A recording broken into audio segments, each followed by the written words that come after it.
Let me ask you something real quick. Have you ever walked into a room full of your partner's friends and immediately felt like, yeah, they don't like me? Not one smile felt genuine, the jokes didn't quite land, and somehow you felt like you were being evaluated without anyone saying a single word. That energy, woo, it's loud without making a sound. And if you've experienced it, you already know it doesn't just stay in that room. It follows you home, it sits in your thoughts, and eventually it creeps into your relationship. Well, welcome back to Hearts Wine from Hearts Distractions. And today's episode is titled, Your Partner's Friends Don't Like You. Now what? And listen, this one right here, it's about to step on a few toes, I promise you. Now, if this is your first time tuning in, let me introduce myself. I'm your host, Alicia Minor Gaines, relationship coach, licensed marriage and family therapist, author, relationship columnist, mixologist, and your go-to for the conversations people feel but don't always say out loud. Around here, we don't do surface level love talk. We get into the real, the messy, the uncomfortable, and yes, the controversial parts of relationships. Because the truth is, love isn't just about chemistry and connection. It's also about the environments we place our relationships in and the people we allow to influence them. And today, we're definitely diving into something that so many people experience but don't always know how to navigate. What happens when your partner's friends don't like you, right? Not tolerate you, not still warming up to you. I mean, they have already decided you are not their person. And let's be honest, we love to act like we don't care about, what other people think. We'll say things like, it's just me and my partner against the world, right? Cute, sounds good. But in real life, relationships don't exist in a vacuum. There are friends, family, group chats, side conversations, and sometimes those outside voices are louder than the one inside your relationship. And when those voices carry tension, judgment, or subtle disrespect, it creates pressure, real pressure. Now, here's where it gets deeper. According to research from the American Association for Marriage and Family Therapy, social networks can significantly influence relationship satisfaction and longevity. That means your relationship isn't just about the two of you. It's also about the energy surrounding you. And if that energy feels off, well, it will show up in how you connect, communicate, and even how secure you feel with each other. And I've seen this play out in real life, you know what I mean? But I'm gonna give you a couple and give you an example of what this looks like. We're gonna call this couple Maya and Jordan. Maya felt like Jordan's friends never gave her a fair chance. Every time they hung out, there were inside jokes she wasn't part of most of the time, subtle comments about who he used to date, and this underlying vibe like she didn't belong. Meanwhile, Jordan brushed it off like, they're just like that. That's just who they are. They're just joking. But over time, Maya stopped wanting to be around them, and then she started questioning the relationship itself. Not because of Jordan, but because of how alone she felt in his world. So today, we're unpacking all of it. Why this happens, what it actually means, when it's a red flag, and when it's something you can navigate without losing your relationship or yourself. Because the real question isn't just, why don't they like me? The real question is, what does this situation reveal about your relationship? So go ahead and pour your glass, because if your partner's friends have ever given you side eye, shade, or straight up bad energy, this episode right here, this one's going to spill the tea. Let's take this ride together, y'all. All right, let's get into the real question that's probably sitting in the back of your mind. Why don't they like me? Because if you're anything like most people, you've already replayed every interaction in your head trying to figure out what you did wrong. You're thinking, was it something I said? Did I come off wrong? Did I not try hard enough? And I want to pause you right there. Because sometimes this situation has absolutely nothing to do with you. Sometimes it's about change. And people do not like change, especially when it comes to their friendships. Before you came into the picture, your partner had a certain rhythm with their friends. They had inside jokes, routines, late night calls, spontaneous plans. There was a version of your partner that existed before you. And now here you are, naturally shifting priorities, taking up emotional space, and let's be honest, becoming a priority. Even if nobody says it out loud, some friends start to feel like they're being replaced or at the very least, repositioned. And that discomfort, it doesn't always come out as honesty. Sometimes it comes out as shade, as sarcasm, as jokes that don't quite feel like jokes. Because instead of saying, I miss how things used to be, it turns into, I don't really like them. There's actually research in social psychology around something called group cohesion. Follow me, y'all. This is the idea that friend groups subconsciously protect their dynamic. So when someone new enters the space, especially someone who shifts emotional priorities, the group can resist that person without even realizing why. And now you're sitting there wondering why you feel like an outsider, when really you walked into a system that wasn't built with you in mind. But let's be real. Sometimes it's not just about change. Sometimes it's about differences, personality differences, value differences, lifestyle differences. Maybe you're more reserved and they're loud and outspoken. Maybe you're focused on growth and they're more in a let's just vibe phase. Maybe you set boundaries that they're not used to your partner having. And instead of recognizing that as a difference, people interpret it as a problem. And then there's projection. We love that word, right? Oh yeah, because we have to talk about projection here. Because sometimes your partner's friends aren't reacting to you. They're reacting to their past experiences, their fears, or even their own unresolved relationship issues. If they've seen your partner get hurt before, they may come into this situation already guarded. If they've had toxic relationships themselves, they might be looking for red flags that aren't actually there. So I remember working with this couple. We're going to call them Chris and Devin. Devin's friends didn't like Chris from the very beginning, y'all. And Chris couldn't understand it because he was genuinely showing up, being respectful, making an effort, all the things. But when we unpacked it, we realized Devin's friends had watched him go through a painful breakup before. So instead of getting to know Chris, they treated him like a potential threat, not because of who he was, but because of what they were afraid of. And here's the part that might be hard to hear. Sometimes the dislike is based on a narrative your partner shared before you ever met them. Whether intentional or not, maybe your partner vented about an argument, complained during a rough patch, or shared things without context. And now those friends have formed an opinion of you based on a version of the story that you never got to tell. So when you ask, why don't they like me? The real answer is layered. It could be insecurity, loyalty, fear, projection, or even misunderstanding. And the truth is, you can't fix something if you don't understand what you're actually dealing with. I'm going to leave that one right there. Now, let's get into the part that people say they believe, but don't always live by. It doesn't matter what their friends think, right? That's what we tell ourselves. That's what we post online. That's the energy we try to carry. But let's be honest for a second. If it truly didn't matter, it wouldn't bother you. Because here's the reality. Humans are wired for connection and belonging. And when you're in a relationship, you don't just want to be accepted by your partner. You want to be accepted in their world. You want to feel like you belong in the spaces that matter to them. So when that doesn't happen, it hits deeper than we like to admit. There's actually research from the American Association for Marriage and Family Therapy that shows social support, or lack of it, can directly impact relationship satisfaction. Meaning, when your relationship is surrounded by tension or disapproval, it creates stress that eventually shows up between you and your partner. So no, it's not weak to care. It's human. But here's where we have to find balance. Because while it's natural to care, it's also dangerous to let outside opinions have too much power over your relationship.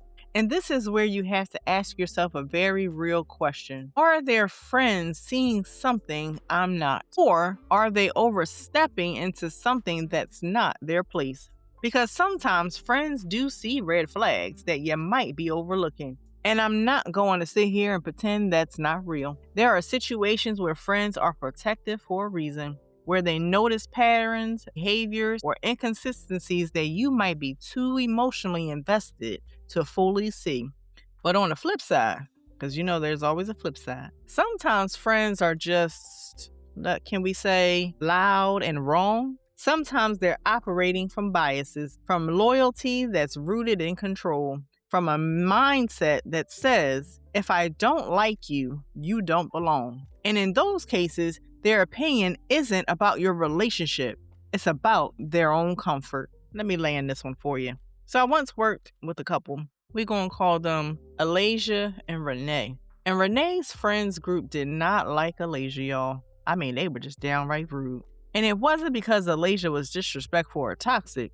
It was because Alasia challenged Renee to grow. She encouraged her to set boundaries, to communicate differently, to stop overextending herself. And her friends, they were used to a version of Renee that was always available, always accommodating, and so much more. So instead of recognizing the growth, they labeled Alasia as controlling. Let that sink in for a second. Sometimes the person who pushes your partner to grow will be the person their friends resist the most. So does it matter what their friends think? Yes and no. It matters in the sense that it can impact the environment around your relationship. It matters because it affects how comfortable and supported you feel. But it should not matter to the point where it overrides your reality, your experiences, and the connection you have with your partner. Because at the end of the day, your relationship isn't a group decision. I'm going to leave that for some of y'all because I don't know if y'all heard it. And if it ever starts to feel like it is a group decision, that's when we have a deeper issue to address. Now, let's be honest even some more. Because up to this point, we've talked a lot about the friends, their behavior, their energy, their opinions. But here's the truth that might hit a little deeper than expected. The real issue isn't always the friends. It's how your partner responds to them. Because people are going to have opinions. Friends are going to feel how they feel. Not everybody is going to like you, and that's just life.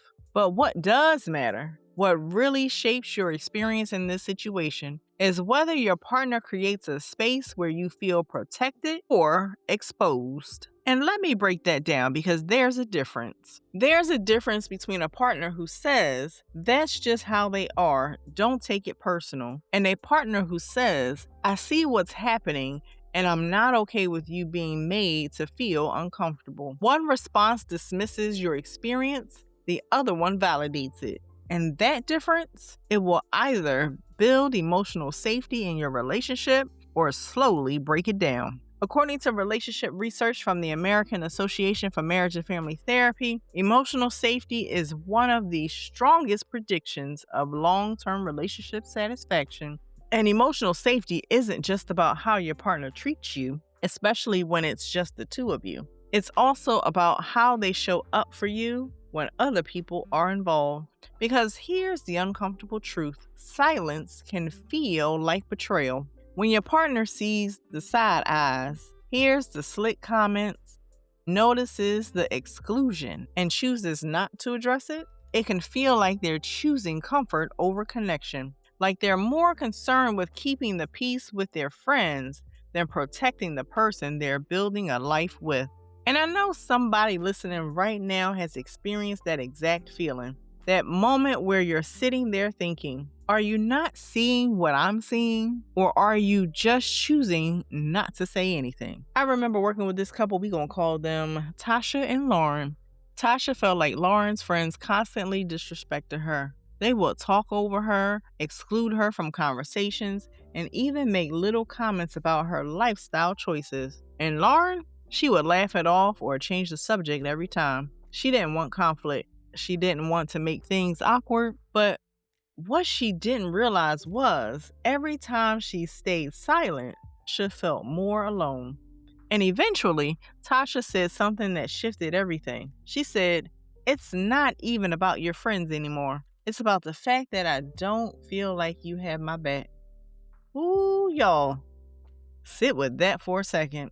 Because when your partner doesn't advocate for you in spaces where you feel uncomfortable, it creates emotional distance. Not all at once, but slowly, quietly, in those small moments that build up over time. Now, let's also be fair here, because not every situation requires your partner to go into defense mode.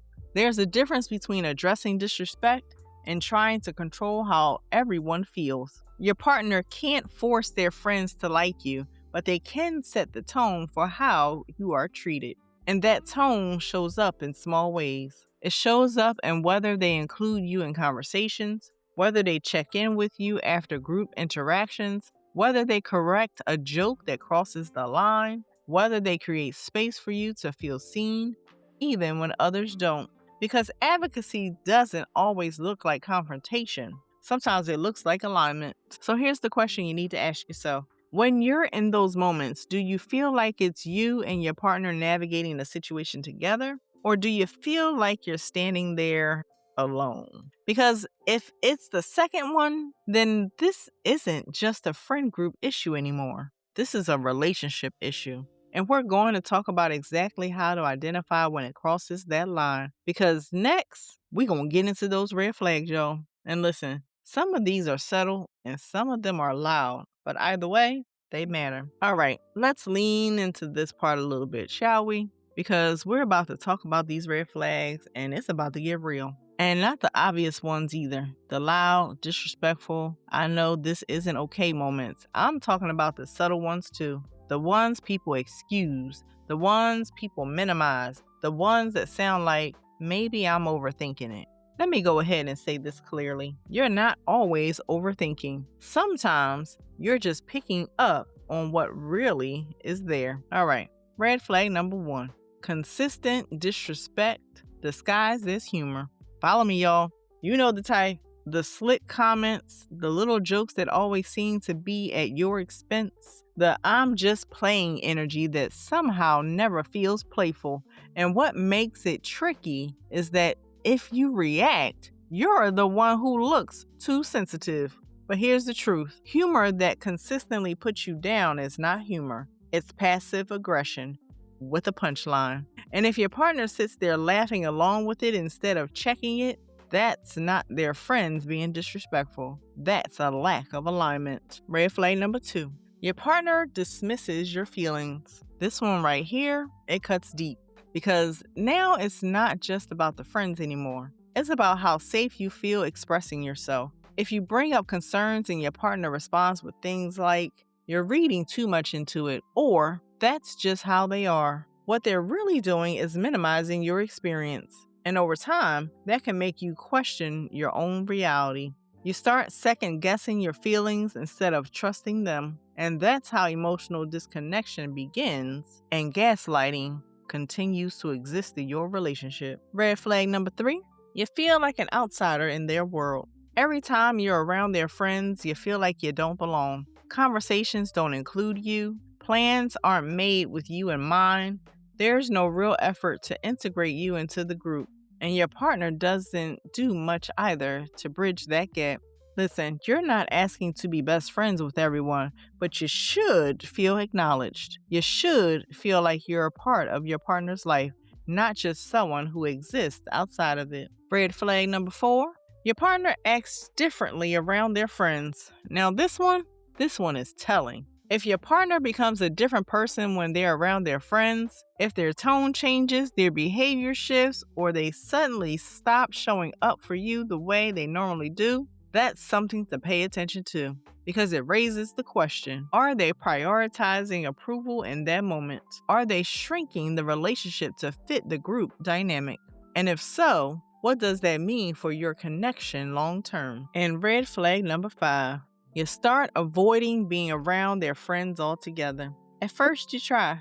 You show up, you put in the effort, you engage, you give it a chance. But over time, it becomes emotionally draining. So you start pulling back.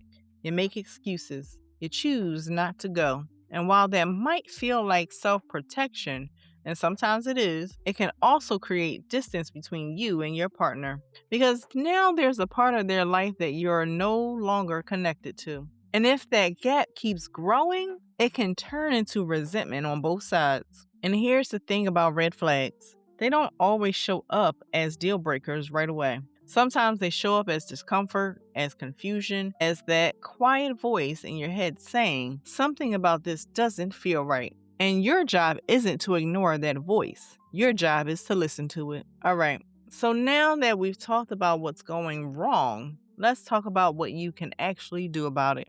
Because here's the truth. This situation doesn't automatically mean your relationship is doomed, but it does require intentionality, communication, and boundaries. And I'm going to be honest with you. This isn't about forcing people to like you. It's about protecting your peace while maintaining your relationship. So let's start here. Solution number 1. Have the conversation, the real conversation, not the surface level. That sounds like your friends don't like me conversation. I'm talking about the deeper one. The one where you explain how the situation makes you feel, not just what's happening. Instead of saying, your friends are rude, try saying, when I'm around your friends, I feel uncomfortable and disconnected, and I need us to talk about how we can navigate that together. Because when you lead with feelings instead of accusations, it creates space for understanding instead of defensiveness. Come on now. Solution number 2. Get clear on what you need. This is important because your partner can't show up for you if you don't know what you're asking for. Do you need them to speak up in certain moments? Do you need more check-ins after group interactions? Do you need them to create more inclusive environments? Be specific because support me sounds good, but what does that actually look like? Okay, let's keep going. Solution number 3, set boundaries without ultimatums. Let's talk boundaries because a lot of people confuse boundaries with control. A boundary is not, you can't hang out with your friends. That's control. A boundary is, I'm not going to put myself in environments where I feel disrespected without support. Do you hear the difference? One tries to control someone else's behavior. The other protects your own well-being, and healthy partners respect that. Solution number 4, decide when to engage and when to disengage. Not every situation needs to be addressed head-on. Sometimes the healthiest thing you can do is limit your exposure. You don't have to attend every gathering. You don't have to force connections that don't feel natural. But, and this is important, you and your partner need to be aligned on that choice because disengagement without communication can look like avoidance instead of intention. And solution number 5, strengthen the us. At the end of the day, your relationship should feel like a team. Like it's the two of you navigating things together, not you against them or you against their friends. And that requires effort on both sides. It requires your partner to show up, to listen, to advocate when necessary. And it requires you to communicate openly, to stay grounded in your truth, and to not lose yourself trying to fit into spaces that weren't built for you. Because let me tell you something, you don't need to shrink to be accepted. You need to be aligned to be secure. Ooh, that was a good line, wasn't it? I hope y'all heard that. All right, y'all know I'm about to get a little deeper on y'all on this one, but follow me. Let's zoom out for a second because this situation isn't just about you, your partner, and their friends. It's also about what you've been taught directly and indirectly about relationships, loyalty, and community. Because how you interpret your partner's friends not liking you, that often comes from generational patterns. Some of us grew up hearing things like, if my friends don't like you, then something must be wrong. Or your friends are your family. You trust them over anybody else. And in those environments, friend approval isn't just a preference. It's almost like a requirement. Like your relationship has to pass a group test before it can be considered valid. And then there are others who were raised on the complete opposite message that sounds like it's just you and your partner. Nobody else matters. Almost like love should exist in isolation, without influence, without input, without accountability. And the truth? Most of us are navigating somewhere in between those two extremes. Because yes, community matters. The people around you can influence your relationship in positive or negative ways. But at the same time, your relationship is not a group project. And I think social media has made this even more complicated because now it's not about your partner's friends, it's about public opinion. It's about what people think your relationship should look like. It's about highlight reels, commentary, unsolicited advice, and this underlying pressure to have a relationship that's not only healthy, but also approved. And that pressure, it can make you question things you wouldn't normally question. I've seen couples where everything between them was solid, but because one partner's friends didn't approve, it created doubt that didn't originally exist. And that doubt, it started to change how they showed up with each other. Less confidence, more second guessing, and more tension. There's actually a concept in family systems theory that talks about triangulation. When a third party becomes involved in the dynamic between two people, and instead of the couple working through things together, that third voice starts influencing decisions, emotions, and perceptions. And if you're not careful, your relationship can slowly stop feeling like a partnership and start feeling like a negotiation. So here's the question I want you to sit with. Are you navigating the situation based on what feels true to you or based on what you've been taught to prioritize? Because breaking generational patterns doesn't always look like rejecting everything you've learned. Sometimes it looks like redefining it. Redefining what loyalty means, redefining what support looks like, and redefining whose voice actually matters in your relationship. Because at the end of the day, you have to decide, is your relationship being led by alignment or influenced by expectation? Now, let's bring this into real life for a second. Because theory is one thing, but lived experiences, that's where the lessons really hit. I want to share two quick stories with you, because both of them are real and both of them show two very different outcomes. The first one, we're going to call this couple Marcus and Alina. Marcus's friends did not like Alina. From the beginning, they felt like she was too serious, too structured, and not a good fit for their laid-back, spontaneous vibe friend. And instead of Marcus setting boundaries or creating space for Alina to feel included, he tried to keep both worlds separate. He would hang out with his friends alone, then spend time with Alina separately. At first, it seemed like it was working. No conflict, no tension. But over time, it created distance. Alina started feeling like she wasn't fully a part of Marcus's life. Like there was a version of him she didn't have access to. And Marcus, he started feeling pulled in two different directions. Eventually, the relationship didn't end because the friends didn't like Alina. It ended because Marcus never created alignment between the two parts of his life. Now, let's look at the other side of this picture. We're going to call this couple Danielle and Priya. Priya's friends were skeptical about Danielle at first. They questioned her intentions, they made a few comments, and the energy was definitely off in the beginning. But Priya handled it differently. She didn't dismiss Danielle's feelings and she didn't ignore her friends either. She addressed both. She had conversations with her friends about respect and boundaries. She reassured Danielle and checked in with her after group interactions. And over time, things shifted. Not because everyone became best friends, but because the foundation of the relationship was strong enough to handle the tension. And that's the difference. One situation created division, the other created growth. So, I want to leave you with a few reflection questions because this isn't just about listening, it's about applying. I want you to be able to ask yourself these 4 questions. Do I feel supported by my partner in these situations or dismissed? Am I trying to force acceptance or am I honoring how I truly feel? Is this discomfort temporary or is it a pattern? And most importantly, is this situation bringing me closer to my partner or creating distance between us? Because your answers to those questions, they will tell you everything you need to know. So here's what I want you to take with you from this conversation. Not everyone is going to like you. Not everyone is going to understand your relationship. And not every space is going to feel like home. But your relationship, that should. It should feel like a place where you are seen, supported, and protected, not just when it's easy, but especially when it's not. Especially when outside opinions, energies, and dynamics start to creep in. Because the truth is, it's not you versus their friends. It's you and your partner versus everything that tries to disrupt your connection.